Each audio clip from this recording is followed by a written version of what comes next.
그렇지? 억세스랑 염증이거든요. 염증성 허리가 생겨서 염증은 뭐야? 어차피 피가 보이든지 뭐가 보여도 생기는 거잖아. 물이 더 강조되기 때문에 그렇게 하얗게 보이는 거고요. 메타스타시스라고 하는 것은 전이 아닙니다. 안에 체형 성분이 아예 전이항으로 굳어져가지고 변해버리기 때문에 그 주변에 링으로 되는 인센스가 된다라고 그러죠. 그 다음에 오른쪽에 보이는 메닌지오마다라고 하는 것은 우리가 수막종이다라고 얘기를 해요. 그래서 뇌에는 뭐뭐가 있죠? 경막, 그 다음에 지주막, 이렇게 막으로 구성되어 있잖아. 자, 여러분들이 아마 해부학 시간에 배웠을 건데 3D 기간 배워봤죠? 블러드 베리어. 그래서 올 투간의 만에 따라가지고 차이를 갖고 있다라고 아마 배웠을 겁니다. 그런 막이나 이런 것들에서 생기는 병을 우리가 수막종이다. 그래서 메닌지오마다라고 하거든요. 그래서 이렇게 다양한 영상들에 대해서 다룰 수 있다. 자, 지금 보시는 영상은 어디를 검사하는 영상일까요?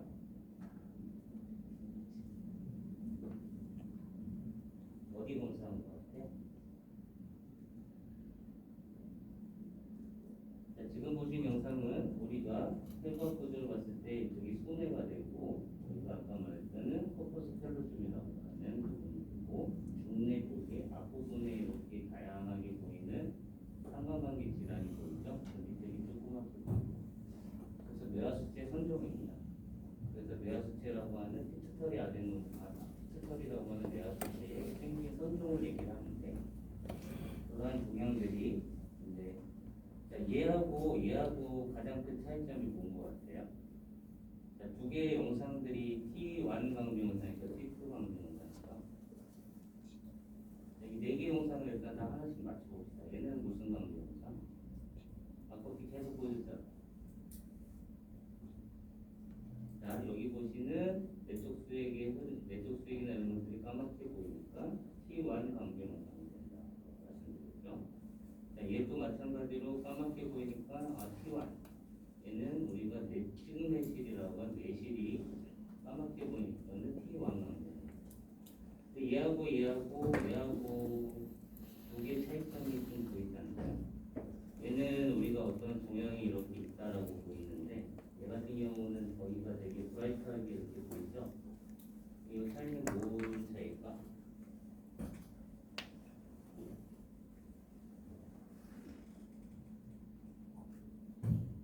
잘 생각을 해봐. 무슨 차이일까? 조형증강 차이입니다.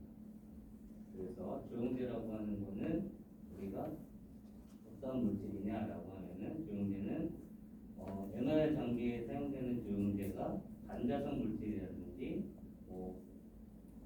강자성 물질이라고 그러면 사용을 할 수 있을까요? 못할까요? 당연히 못하겠지. 상자성 물질이라고 해가지고 가돌리움 계열을 많이 사용한다. CT 조형제는 대표적으로 사용되는 게 뭐지? 아이오다인 계열이잖아. 그래서 CT 조형제하고 MR 조형제의 차이점은 그러한 원소기호 성분에 끌려서 가장에 어떠한 영향을 미칠 수 있느냐에 따라 생겨나는 게 조형제를 알아보시면 됩니다.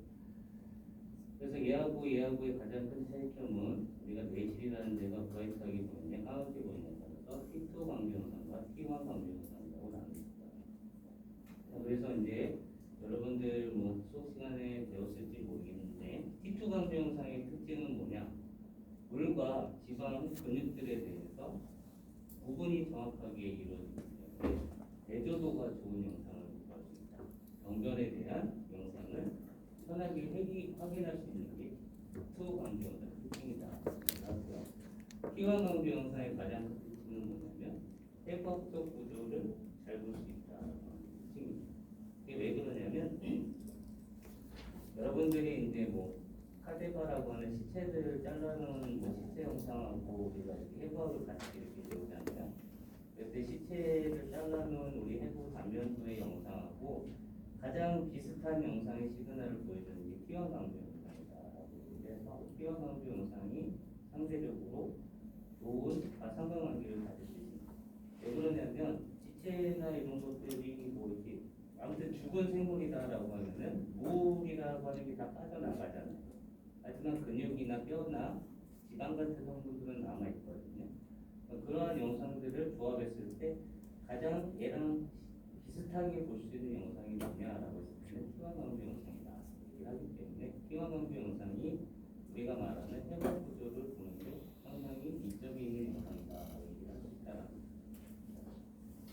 그래서 지금 보는 것처럼 T2 강조 영상은 우리가 조용제나 이런 걸 사용하지 않아도 정전에 대한 위치를 정확하게 확인할 수 있는 특징을 갖고 있는 게 T2 강조 영상이고 T1 강조 영상은 주변의 해박 조직과 어떠한 상관관계를 맺을 수 있고 그 다음에 조형증강을 통해서 어떠한 영상들의 해박 구조를 볼 수 있느냐 그런 특징을 갖고 있다라고 보입니다.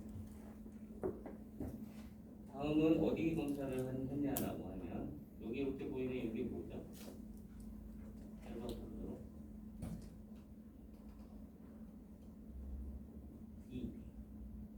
이 안에 우리가 뭐를 보기는 이쪽으로 들어가서 내이도, 뭐 중이도, 메이도 이렇게 구분이 되어 있죠. 내이도 안쪽으로 들어가 있는 게 청신경에 대한 위치입니다. 그래서 이러한 청신경에 구분이 돼서 물 같은 경우가 이렇게 뒤쪽에서 하얗게 보인다라고 했을 때는 우리가 이런 거를 이제 스틱 악류 또는 글란뇽마나 또는 이런 것들을 우리가 시원음하다라고 얘기해서 이쪽에 생기는 방송 종양을 이렇게 얘기할 때 그런 식으로 얘기를 합니다. 그래서 이런 D나 이런 것들이 또 중요한 이유가 뭐냐면 MRI에서도 요새 좀 여러분들이 해부학 공부를 한다 그러면 MR 쪽에서 좀 많이 관심 있게 봐야 되는 파트가 어디냐라고 얘기한다면 뇌신경이 몇 쌍이죠? 12쌍이죠? 그래서 뭐 후신경, 청신경, 삼타신경, 외전신경 뭐 되게 많잖아요. 그런 신경들에 대한 위치가 어떻게 되는지도 좀 기억을 해주시면 좋겠습니다. 자, 다음에 보는 영상에서는 자 얘는 무슨 영상일까요? T1 강조 영상에서 접수액이 까맣게 보이고 중추신경이나 이런 것들이 가장 들어있다고 보니까 얘는 CT 영상이고 얘는 무슨 강조 영상? T1 강조 영상. 그 다음에 얘는 T2 강조 영상. 그 다음에 얘는 A의 조형제 이네스를 한 영상이다. 자, 근데 이제 조금 여러분들 사실 관심 있는 학생들이나 MR에 되게 지단하게 관심을 갖고 있는 학생들은 이 두 개가 똑같은 T1 강조 영상이거든요. 근데 두 개의 영상의 안에를 봐보면은 화면이 구분이 되죠. T1 강조 영상인데 얘가 더 시그널이 어둡게 보이거나 그 차이가 보이지 않나? 나만 그렇게 보이나? 이게 뭐냐면 조형제의 효과입니다. 조형제라고 하는 것은 여러분들이 조형제를 이제 배울 때 안 배울지 모르겠는데 조형제의 가장 큰 특징은 T1 이루한 시간을 더 줄여버려요. 아까 제가 그림을 이렇게 그려줬었잖아. 아까 이렇게 그림을 이렇게 그려줬었잖아. 그래서 조형제를 사용하게 되면 셋이나 이 성분들을 안으로 더 밀어버립니다. 그래서 얘가 이완되는 시간을 더 짧게 만들어버려요. 그래서 얘가 확연히 더 앞으로 당겨서 오는 영상을 받습니다. 그렇게 되면 동일한 시간의 영상을 똑같은 조건으로 줬다라고 했을 때는 시그널 차이가 더 커지겠죠. 그러다 보니까는 영상이 더 어둡게 보이는 영상을 보일 수가 있습니다. 그만큼 신호 강도가 더 커졌다라고 보는 게 바로 조형제의 가장 특징이다. 그 다음에는 이제 바스큘라 쪽에서 문제가 되는 것들. 우리가 이제 특히 말하는 뇌출혈이다라고 하는 것들은 뇌출혈이 발생하면 기본적으로 어떠한 일이 발생할까요? 뇌혈관이 터진 거잖아. 뇌혈관이 터지면 혈류가 흐르겠지? 혈류가 흐르면 어떻게 되겠어? 어큐트 질환 같은 경우에는 물 성분이 있을 거고 혈액이 응고되는 시점이 되게 빠르죠. 그렇잖아? 혈액이 응고돼가지고 고형화가 되는 시점까지가 상당히 빠르단 말이죠. 근데 행동세상에서 봤을 때 우리가 시간대별로 이 사람은 어떠한 증상의 헤모리티가스에서 영상을 받을 수가 있다는 것이고 아까 영상을 봤던 것 중에 하나인데 맨 위에 있는 것들은 우리가 이제 T2 강조 영상, T1 강조 영상, 얘는 이제 플레어 영상이 되고요. 아까 이제 제가 시간이 되면 좀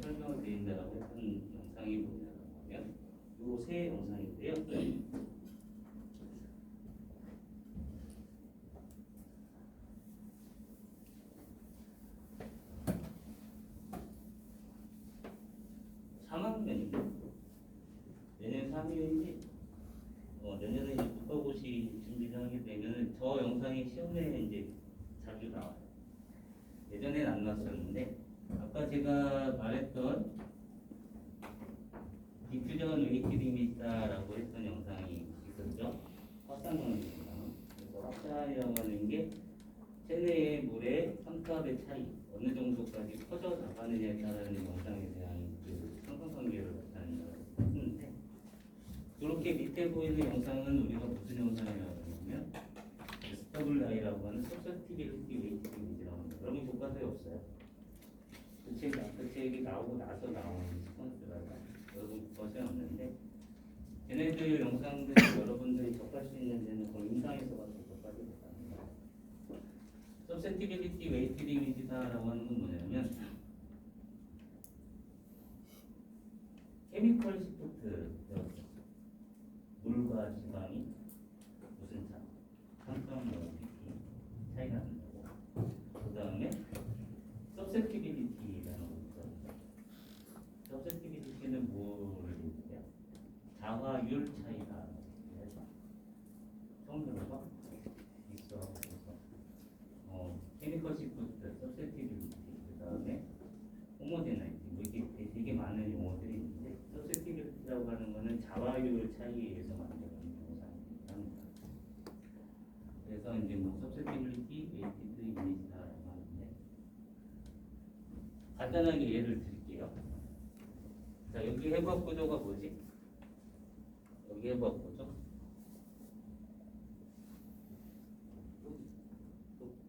뭐가 있지? 머리에 4개의 동이 있잖아요. 사이너스, 프론탈 사이너스, 에스모이드 사이너스, 스페노이드 사이너스, 또 맥실라리 사이너스 4개 있지. 얘네는 뭘로 채워져 있냐? 공기지. 공기가 자화 성분을 갖고 있을까요? 없지. 공기는 제로라고 다 얘기를 하잖아. 그럼 걔는 어떠한 자화율 차이값을 나타내지 않기 때문에 지금처럼 까맣게 보일 수밖에 없습니다. 그렇겠죠? 근데 물이나 우리가 철이나 아연이나 망간이나 머리에 있는 모든 조직들에 섞여져 있는 것들이 되게 많이 있잖아. 얘들은 어떠한 성분을 갖고 있어? 각각이 갖고 있는 성분값을 갖고 있거든요. 그런 것들이 차이를 나타낼 수 있어요. 그럴 때 우리가 헤모글로빈은 혈액이 터지게 되면 가장 큰 성분이 뭐냐면 철 성분이 빠져나간다고 해요. 그러면 철이라고 하는 것이 F이잖아. 그거에 대해서 디텍션을 할 수 있는 게 바로 이 특징적인 영상을 갖고 있습니다. 그래서 헤모로지가 발생한 항목에 대해서는 거의 얘랑 비슷한 자활률의 차이를 갖게 됩니다. 하지만 얘를 다른 영상 조합을 해버리면 이만 점점점점점점에서 이렇게 점점점점 보이죠? 그래서 이것들이 뭐냐면 그러한 성분들을 나타내는 것입니다. 아, 이거는 P가 고형화돼 있고 T에 있는 성분 구조가 변해서 나타난 영상이다라고 해서 미세 출혈 또는 아주 작은 출혈들에 대해서 영상으로서 디텍션을 할 수 있는 가장 큰 특징을 갖고 있다. 이게 바로 이러한 특징을 갖고 있는 Susceptibility 이미지. 그래서 얘는 각각이 갖고 있는 자화율 값들의 차이를 나타내줘서 그것들이 갖고 있는 것에 대한 성분들의 크기나 이런 것들이 변화된 크기, 사이즈들을 영상화해 줄 수 있는 특징을 갖고 있는 게 Susceptibility 이미지다라고 되겠습니다. 지금 보시는 저런 영상들로 나오는 것들이 SWI 영상이다라고 이해를 하시면 되고요. 그 다음에는 이제 우리가 헤마토마다라고 해서 우리가 이제 각각의 성분들이 갖고 있는 것들, 즉 어큐트냐 서브 어큐트냐에 따라가지고 영상을 보여드리겠습니다.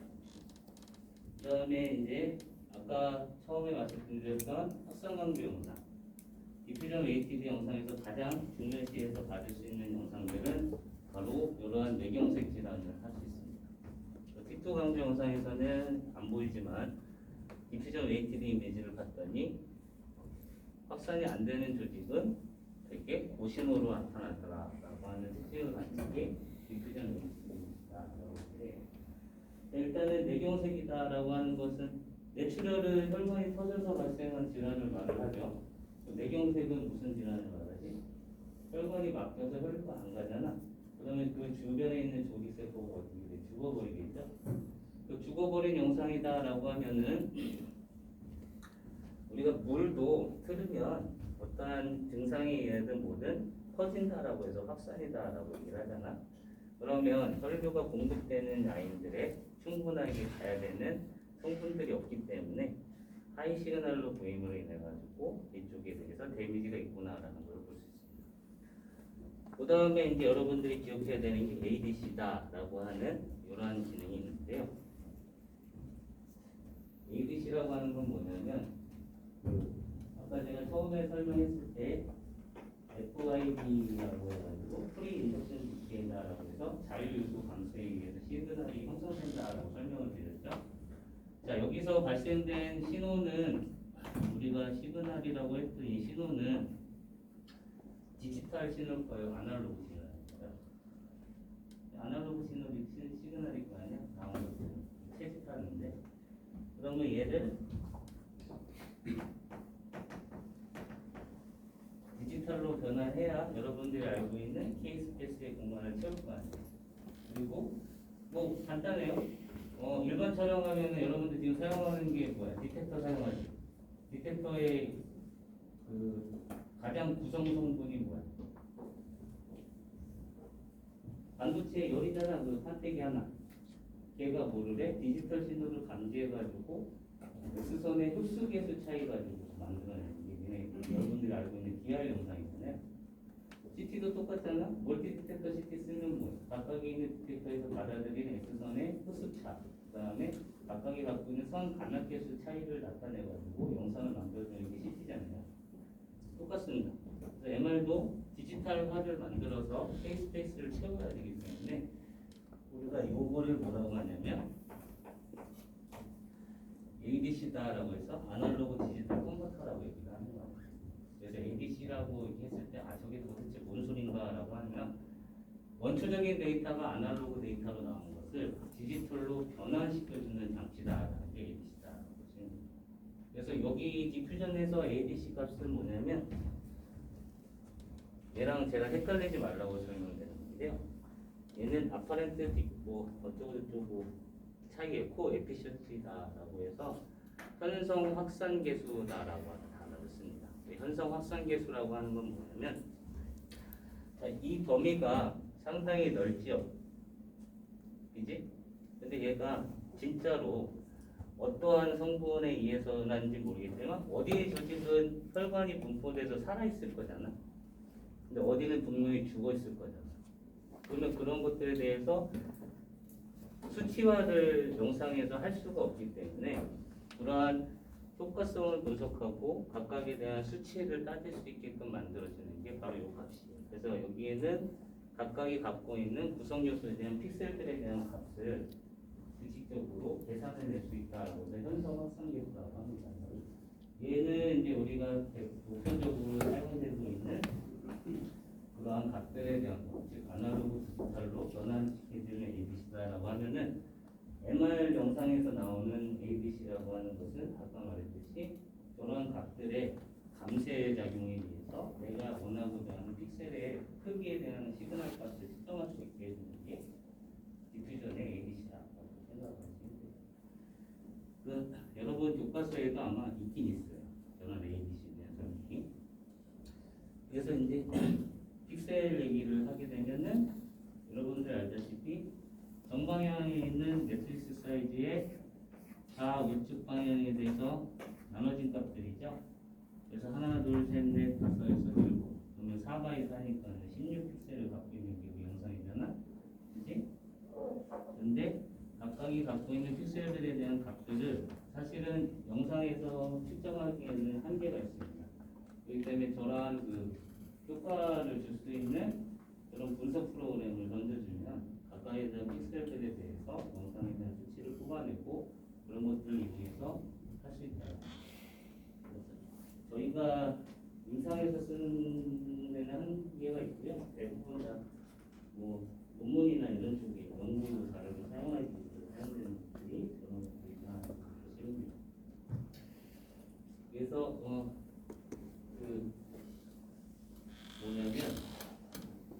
디퓨전 레이티드 이미지에 여러분 교과서나 책이나 어디나 다 보면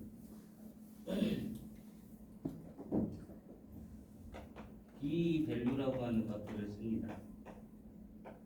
비밸류라고 하는 건 뭐냐면 확산 강도의 차 값을 주는 건데, 대부분 모든 병원에서 디퓨전 웨이티드 영상을 찍는다 그러면 비밸류 값을 대략적으로 1000을 제일 많이 사용을 해요. 그래서 이 1000값이라는 것은 어디서 나왔냐면은 CT 넘버 계수에서 도용을 한 겁니다. 공기, 물, 그 다음에 펫 이런 게 성감염기도 1000, 제로, 플러스 1000 이렇게 나눠져 있잖아.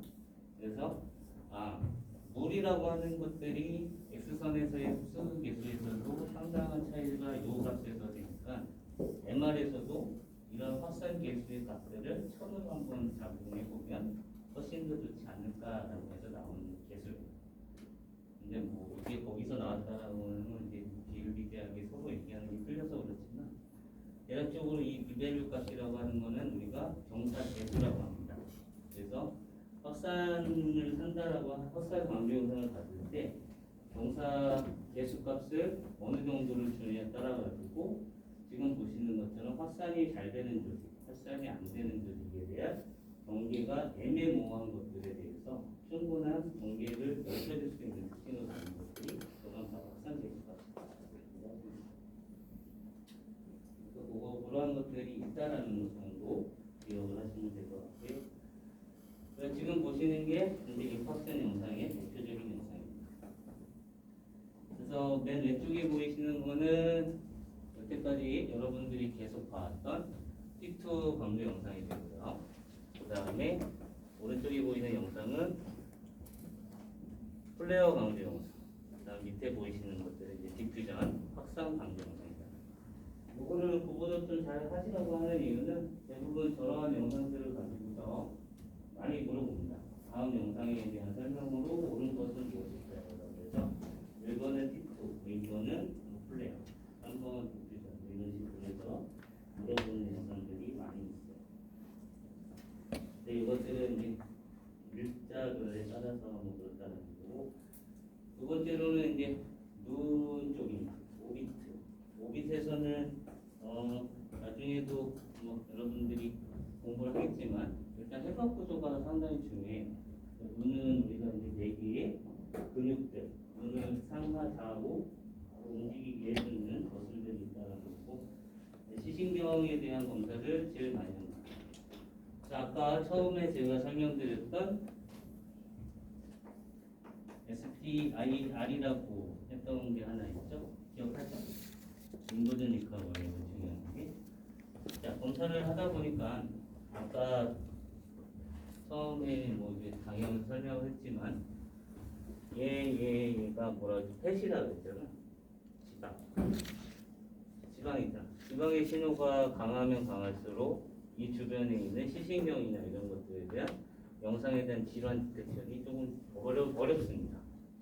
그래서 저러한 것들은 어떻게 해야 없앨 수 있을까라고 해서 나온 게 바로 T1 with fat saturation이라고 하는 지방 소고 영상이에요.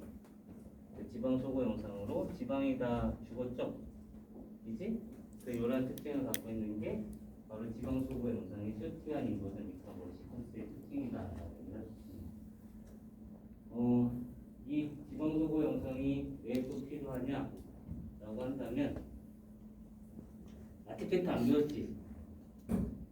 전에 안 배웠냐? 안 배웠지? 케미컬 시프트는 배웠지? 3.5 ppm 차이로 나타난다고. 지방하고 워터랑 겹쳐 있으면 그 주파수 대역폭의 차이가 3.5 ppm이 나서 두 가지가 이렇게 세퍼레이트가 되거든요. 여기 보면은 여기 까맣게 이렇게 라인이 하나 보이지? 보여 안 보여? 보이지? 얘가 정변이냐 아니냐, 이게 하나의 이슈가 될 수 있거든요. 근데 저게 바로 케미컬 시프트 아티팩트라고 하는 거예요. 그래서 지방하고 워터하고 있는 데에서 상당히 많은 차이점이 나타나는 게 그 주파수가 갖고 있는 대역폭의 3.5ppm 차이를 갖고 있는 화학적 그 성분 차이로 인해서 만들어질 수 있다는 거가 바로 저런 특징입니다. 그래서 이제 뭐 이런 인버전 리커버리 시퀀스에 대해서 설명을 조금 해준다고 하면 이것도 옛날에 시험에 많이 나와서 설명을 해주는 건데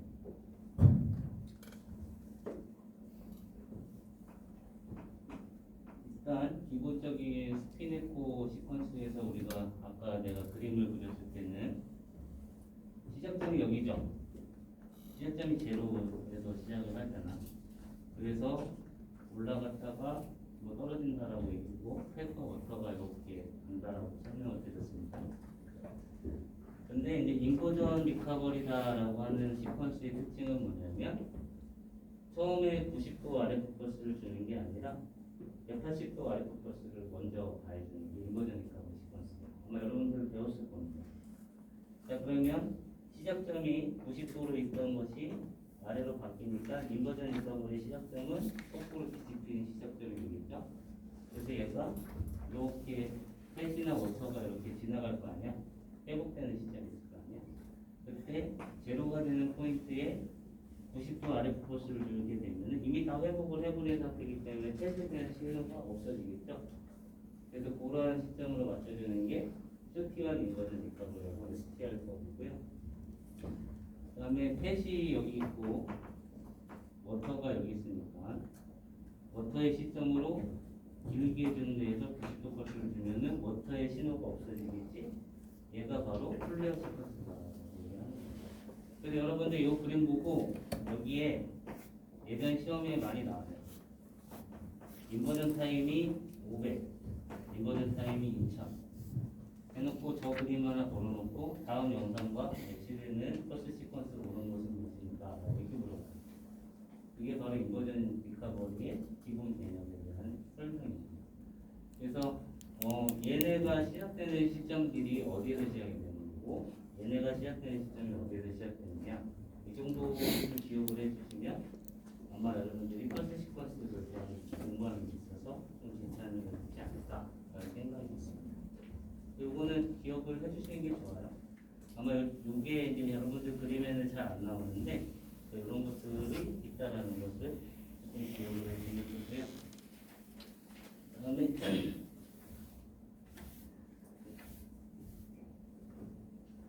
그다음에 저런 영상을 만드는 게 있어가지고 여러분들 교과서에 되게 많이 있는 게 있습니다. 그래서 이렇게 보면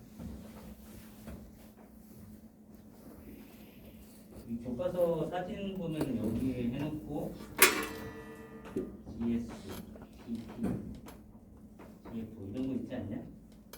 이게 뭘 얘기하는 거지 아니? 많은 사람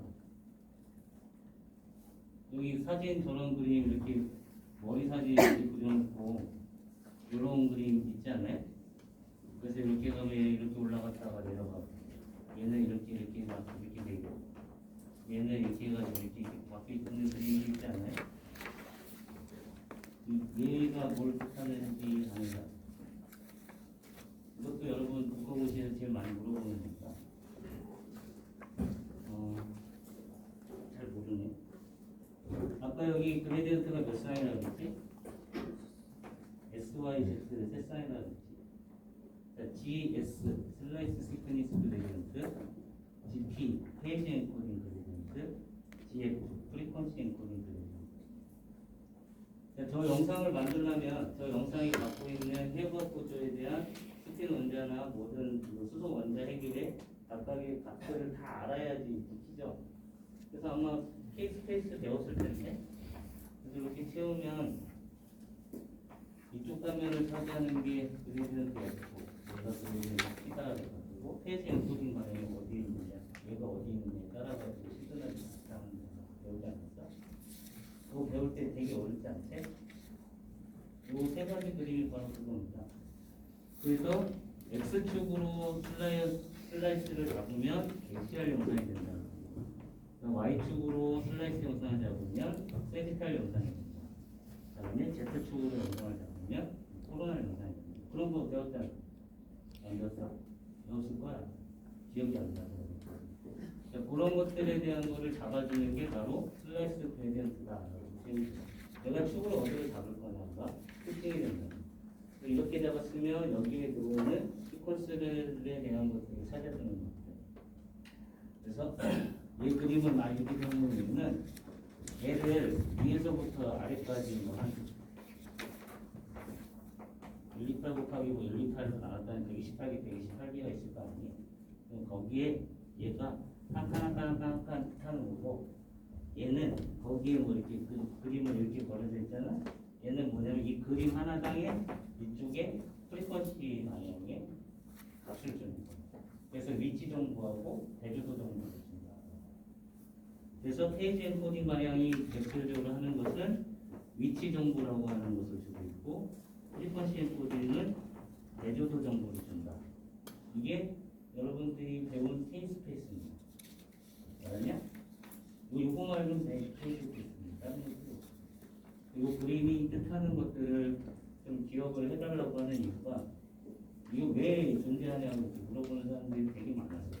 그래서 이거는 그레디언트가 세 쌍으로 돼 있다 그랬죠? 얘네 가지고서 나눠놓으면 내가 위치 정보하고 대조도 정보, 그다음에 내가 지금 검사하고자 하는 방향에 대한 것들을 설정할 수 있는 특징을 갖고 있다. 그리고까지도 잘 알아두시면 돼요. 그래서 아마 저게 되게 어려웠을 건데, 하여튼 저런 거. 지금 보는 것처럼 지방을 소구해주면 이러한 영상들의 자금이라든지 내가 보고자 하는 것에 대해서 볼 수 있다. 지금 보시는 거는 이제 시신경 염증 환자들의 T1 강조 영상의 인네스 영상이라고 볼 수 있습니다.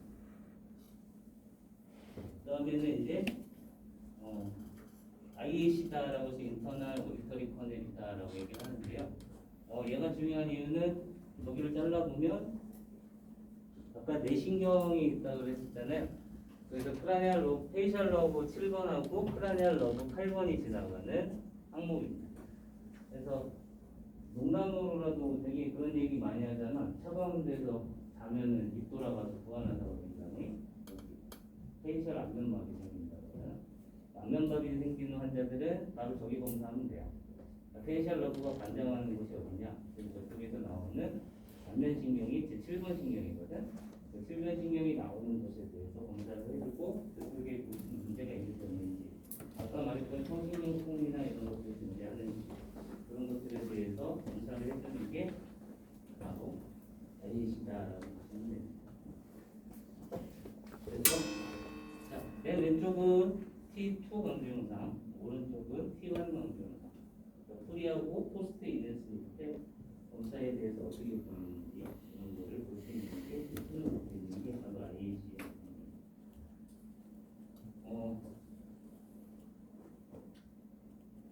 뭐 지금은 안 배우고 나중에는 또 배우겠지만 우리가 흔하게 얘기하는 대로 조금 말씀을 드리면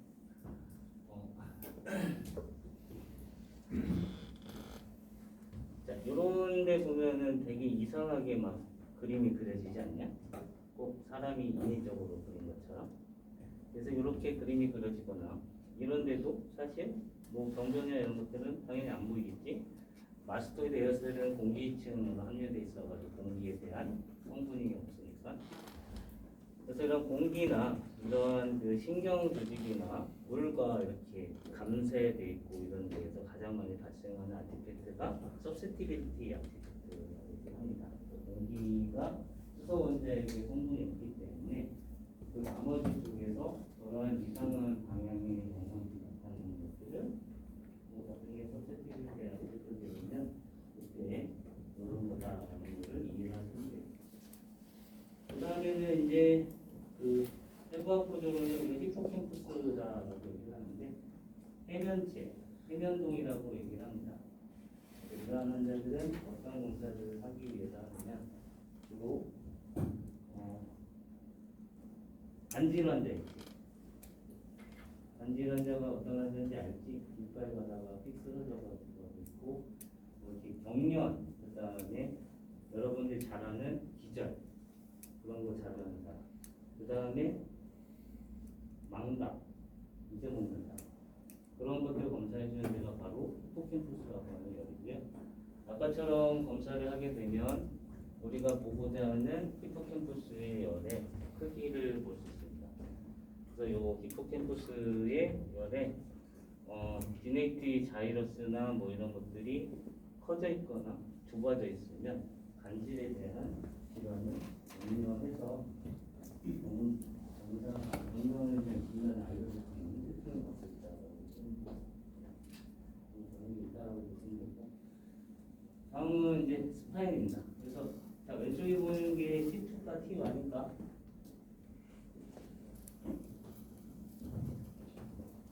T2 방지 영상입니다. 계속 그냥 제가 한번 설명을 계속 드리는데요. 기본적으로 이게 해부학 구조 계속 해부학을 내가 강조하는 게 사실 MRI도 해부학을 모르면 잘 이해가 안 가요. 그래서 저쪽에서 중추신경계가 내려오는 끝니마지까지 내려오는데 중추신경계는 신경다발 조직이기 때문에 신호 자체에서 충분하게 수소 원자핵이 절반의 온도밖에 없습니다. 그 주위를 감싸고 있는 것들은 우리가 내척수액이라고 얘기해서 내척수액이 이렇게 브라이트하게 보인다라고 하면 T2 강조 현상이다라고 얘기를 할 수 있어요. 그래서 이런 해부학 구조로 다 돼 있고, 또 하나는 이제 T2 강조 현상을 찾을 수 있는 건 뭐냐면 여러분들이 알고 있는 추간판, 디스크라고 하는 추간판입니다.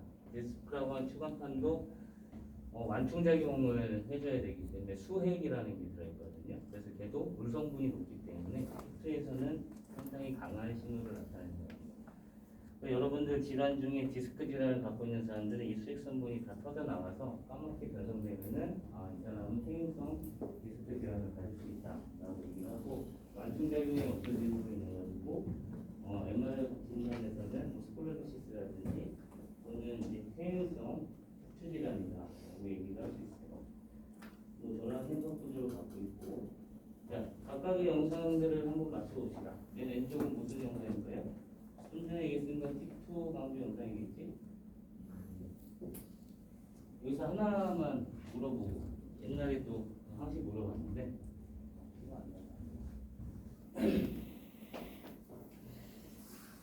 자, 여기 보시는 얘가 해석 구조를 몇 번이에요?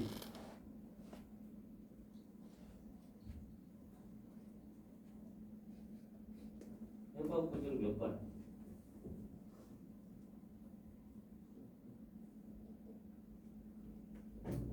여러분 선배들한테 나왔던 국가 보시면 여기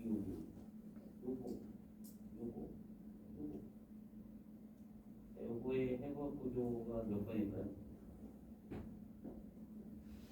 책 어디 검사하는 건 알겠냐? 어디 검사한 것 같아? 어디 검사한 것 같아?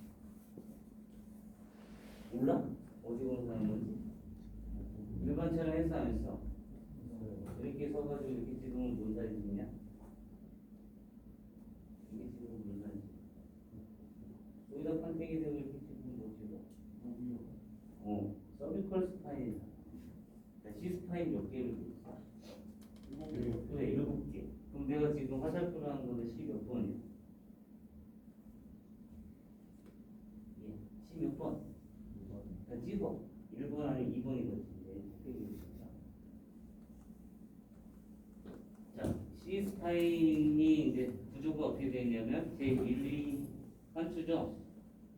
제2가 척추죠. 여러분 이 고개 360도 돌릴 수 있는 게 이것 때문에 돌릴 수 있는 거잖아. 그거 안 배웠니? 배웠을 텐데. 그래서 여기가 C2입니다. 2. C2고 그 다음에 그 앞에 비로 동그랗게 조그맣게 보이는 요게 바로 C1입니다. 요거랑 요게 바로 C1입니다. 그래서 C1은 짧게 이렇게 동그란 거를 이렇게 잘랐으니까 앞뒤로 점점밖에 안 보여요. 그래서 예전에 여러분들 선배들 국가고시 1번 문제가 적어요. 다음 영상에 해석 구조와 영상에 설명으로 올라가는 것을 보시죠. 이게 아마 복시문제에 나왔었습니다. 예전에는 사실 제가 해부학을 계속 얘기 드리는 거는 여러분들도 어차피 이제 내년 4학년 되면은 국가고시 공부를 할 거 아니에요? 그래서 국가고시 공부를 하게 되면 기존에 기출됐던 문제들을 열심히 풀어보고 그 다음에 모의고사도 보면서 여러분들이 느낄 거고, 그리고 여러분들 뭐 하나만 물어보자면 방사선학과에 들어온 이유가 뭐예요?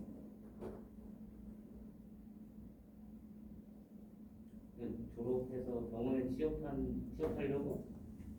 아니면은 여기가 취업이 잘 된다고 이런 학생도 있고 뭐 그런 생각을 많이 갖고 있을 건데 실적으로 여러분들이 이 4년 동안 공부를 하고 여러분들한테 잡는 거가 종이 한 장밖에 없습니다. 요밖에 없는 방사선사 라이센스라고 면허증 하나 나오고 여기서 뭐 나는 공부를 더 열심히 해야겠다라고 해서 동의연수 일반면허 하는 학생이 있을 거고 그 다음에 나는 이게 나한테 안 맞는구나라고 해서 다른 데로 이직하는 학생도 있을 거고 또 다른 자격증을 되게 막 열심히 하는 학생도 있을 건데 기본적으로 방사선학과에서 딱 취업을 한다라고 하면 전에도 말씀드렸듯이 1번이 병원이고 2번이 이제 기타 외적인 곳으로 가고 그 다음에 여학생들 같은 경우에는 소노 공부를 조금 많이 하고 싶어하는 학생들이 있어서 초음파사가 되겠다라고 해서 일을 하겠다. 남학생들도 뭔가 초음파 자격증을 간단하지 않아도 되게 편합니다. 공부하시면 돼요. 그리고 앞으로 국제가 어떻게 바뀔지 모르겠지만 여러분 선배 중에서 소노그래프를 일하는 선배들도 굉장히 많이 있습니다. 그 다음에 거기는 뭐 다 파트타임식으로 오전만 해도 되고 원진이라든지 취업자리가 많은데 결론적으로는 여러분들이 그 종이 한 장, 두 장 그거를 따서 내가 원하고자 하는 데서 일하는 게 목적이다라고 생각하면 국가고시가 지금은 예전같이 해부나 생일을 많이 물어보는 추세에서 제가 아까 조금 전에 SWI 영상을 보여주면 설명하듯이 이렇게 트렌드에 대해서 시험 문제를 받고 근데 여러분 교과서는 한계가 있어가지고 거기까지 다 답을 못하고 그리고 앞으로도 지금 하루권 자고 나면은 소프트웨어가 매일 개발돼서요. 여러분들이 느끼기보다는 영전에 대한 진상들이 영상 장비들이 특징입니다.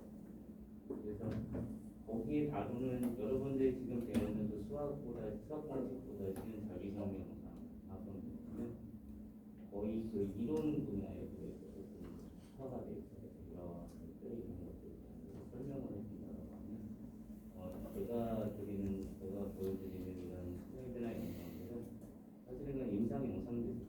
여러분들이 실전에 가서 가장 많이 보고 가장 많이 설명을 들어야 된다고 근데 이제 해부생리를 공부를 하라고 하는 거는 사실 해부생리를 모르면 저게 어디 검사했나도 모르잖아.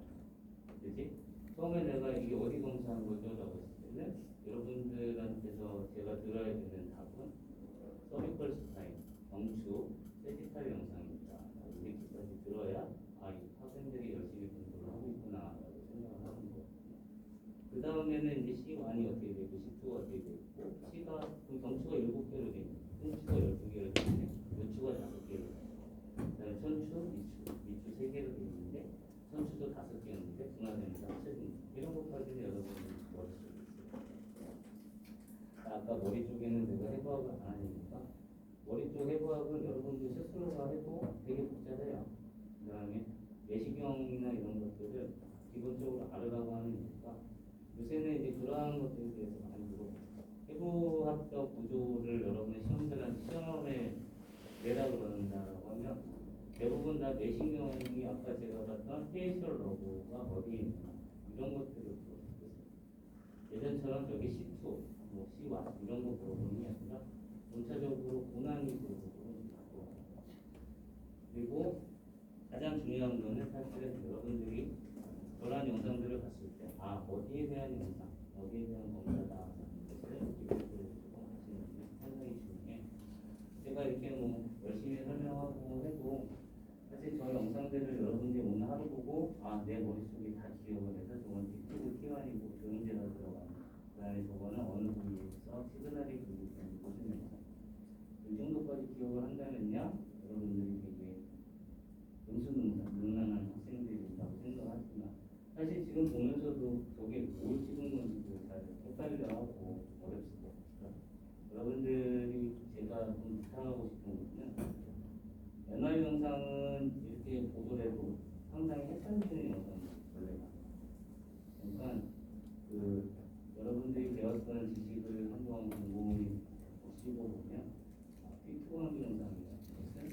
어떤 걸 강조했고 필요한 영상은 어떤 걸 강조했냐는 거 이 정도는 조금 잘 기억을 해주면 나중에 어떤 영상을 보더라도 여러분들 쉽게 접근을 할 수 있어요. 머리에서 발끝까지 그렇게 많잖아요. 뼈가 몇 개, 문제가 몇 개, 근육이 몇 개, 그다음에 우리 계통이 몇 개, 그런 것들도 여러분들이 다 공부를 하는 게 중요해요. 그래서 C스파인이고 다음에 보는 건 이제 S스파인의 셀스타 영상과 코로나 영상이라고 해서 각각의 영상에 대해서 볼 수 있습니다. 자, 오늘은 여기까지 하시고 그 다음에 목요일날